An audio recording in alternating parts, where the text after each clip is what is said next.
படித்து முடித்தவுடன் அரசாங்கம் கல்வியை தொடர வாய்ப்புகள் வழங்குவதில்லை, வேலை கிடைப்பதில்லை என்று இளைஞர்கள் ஒருபுறம் புலம்பி வந்தாலும் பல துறைகளில் திறமையான இளைஞர்களுக்கு ஏராளமான வாய்ப்புகள் உள்ளதை மறுக்க முடியாது. வாய்ப்புகள் இருக்கிறது, ஆனால் இளைஞர்கள்தான் அதனை முறையாக பயன்படுத்துவதில்லை என்கிறார் மலேசியாவின் அட்டர்னி ஜெனரல் சேம்பர்ஸின் மூத்த கூட்டாட்சி ஆலோசகர், குழந்தை குற்றவியல் நீதியின் முதுகலை சட்டத்துறை விரிவுரையாளரும் சட்டத்துறை சார்ந்த பேச்சாளருமான சரவணன் மெய்யப்பன்.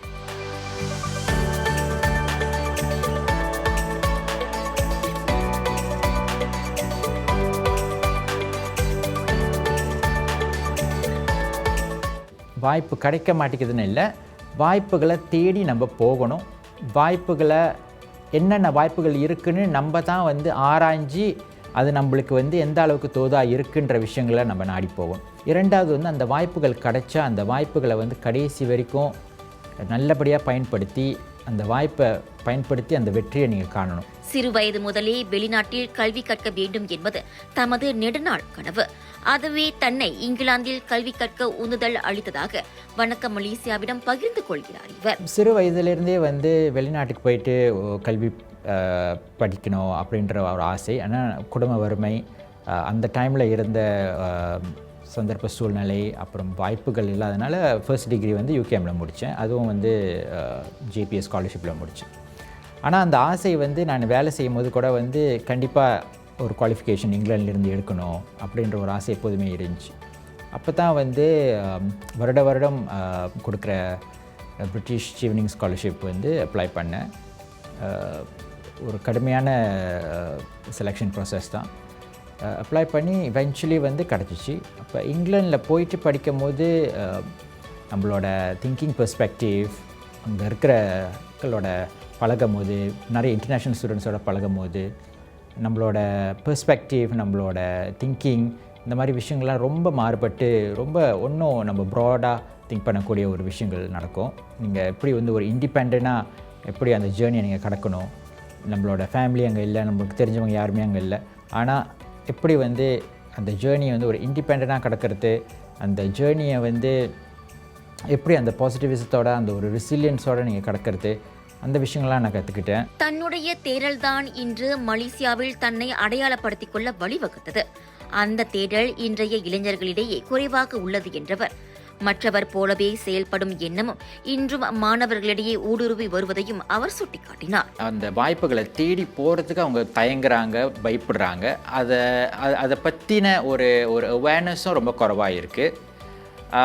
அப்புறம் நிறைய விஷயங்கள் இப்போ தூரமாக போகிறதுனால நான் ஃபேமிலியை விட்டு பிரிக்கக்கூடிய சூழ்நிலை, அப்புறம் இந்த மாதிரி சாப்பாடு, இந்த மாதிரி சமய விஷயங்கள்லாம் நான் விட்டு போயிடுவேனோ, அப்புறம் வேறு இன்டர்நேஷ்னல் ஸ்டூடெண்ட்ஸோடு நான் பழகும் போது அந்த மாதிரி வேறு பிரச்சனைகள் நான் சந்திப்பணும். இந்த மாதிரி நிறைய விஷயத்தினால மெயின்லி அவங்களுக்கு அந்த செல்ஃப் கான்ஃபிடென்ஸ் இல்லை, அந்த விஷயத்தை நினச்சி பயப்படுறாங்க.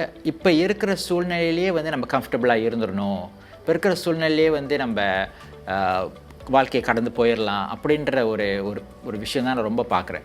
அவங்களுக்குள்ளே அந்த அந்த அந்த ஒரு நம்ம இவ்வளோ தூரத்துக்கு வளர்ந்து வரணும், இவ்வளோ தூரத்துக்கு நம்ம இந்த ஒரு விஷயத்துலேருந்து சாதிக்கணும், இந்த மாதிரி ஒரு அந்த ஒரு வெறி, அந்த ஒரு உற்சாகம்ன்றது மனசில் இல்லை. இப்போ சக நண்பர்கள் இந்த ஒரு பாதையில் போகிறாங்க, நம்மளும் அதே பாதையிலே போவோம். ஏன் நம்ம தனித்து வேறு ஒரு பாதையை நோக்கி போகக்கூடாது? ஏன் அது நம்ம மூலியம், ஏன் நம்ம வாழ்க்கையில் நம்ம ஒரு ஒரு ஒரு ஒரு ஹிஸ்ட்ரி, ஒரு சரித்திரத்தை உண்டாக்கக்கூடாது? அந்த மாதிரி விஷயங்கள்லாம் ரொம்ப குறைவாக இருக்கும். இளைஞர்கள் சிறு வயதில் குற்றம் செய்வதும் இப்போது அதிகரித்து வருகிறது. அதற்கான காரணம் என்ன என்று கேட்டபோது, சைல்ட் கோர்ட்டில் நான் இருக்கும் போது, அதாவது சிறுவர்களோட நீதிமன்றத்தில் இருக்கும் போது நிறைய நம்மளோட குற்றம் செஞ்சுட்டு வர சைல்ட் ஒஃபெண்டர்ஸ்ன்னு சொல்லுவோம். உங்களோட பிரச்சனை என்னென்னா ஒன்று பெற்றோர்கள் அவங்க என்ன செய்கிறாங்கன்னு அவங்க கவனிக்க மாட்டேங்கிறாங்க.